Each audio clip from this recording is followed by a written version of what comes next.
Shalom, welcome to Out of Africa Torah Session. My name is Tatra Kohen, and this week we are on the Torah portion Behar on Mount. This is none other than Mount Sinai, where we received the Torah.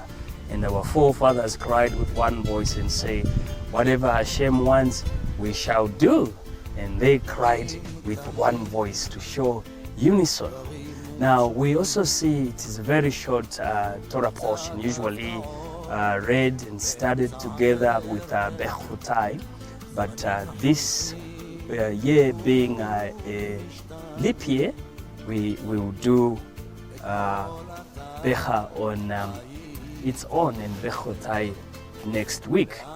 Now, this is a very interesting Torah portion. It presents us with a lot of information, and majority of them being actually related to the climate, to the environment such as we live, the land that we're having, how we should keep the land and what we should do. And interesting enough, it also talks about the Jubilee, where you should let go almost of everything and start afresh. Isn't that interesting? To also have a thought for the land and so forth. But interesting enough, it also mentions that the land belongs to God. In other words, us who are living in this land do not have any rights to it. It is God. And if we misbehave like we did some time ago, God would come and send his servant like Nebuchadnezzar and kick you out of the land. A very interesting lesson with consequences as we find.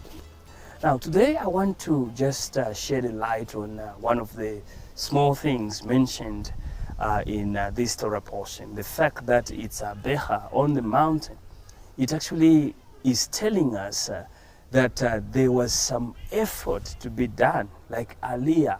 In other words, God wanted us to come from the norm, from all this sloppy land, this ordinary terrain, to go to a higher ground, to an area of elevation, or you would say to an area of, in other words, we're supposed to make an aliyah for us to receive the Torah. Isn't that interesting? That we're actually supposed to ascend to the certain heights. And when we have done the ascension, Adonai would in return come back and give us the Torah. And that is the lesson for today, that the Torah is sacred. The Torah is special, and for one to receive it, they actually have to make an aliyah. This happened, of course, literally. They were on the mount, literally.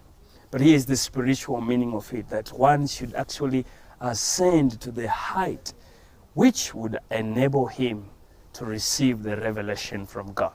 So I don't know what you are pursuing in your life, in your walk with the Lord and so forth.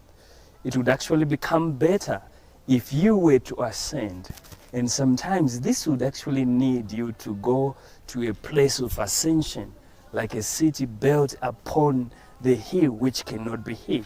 This is none other than the city of Jerusalem, the city of Jerusalem. So I don't know what is happening in your life. Sometimes we ascend by prayer. Sometimes we ascend the mountain by fasting. Sometimes we ascend by many other ways, by the study of the Torah, by the study of what our rabbis teach us.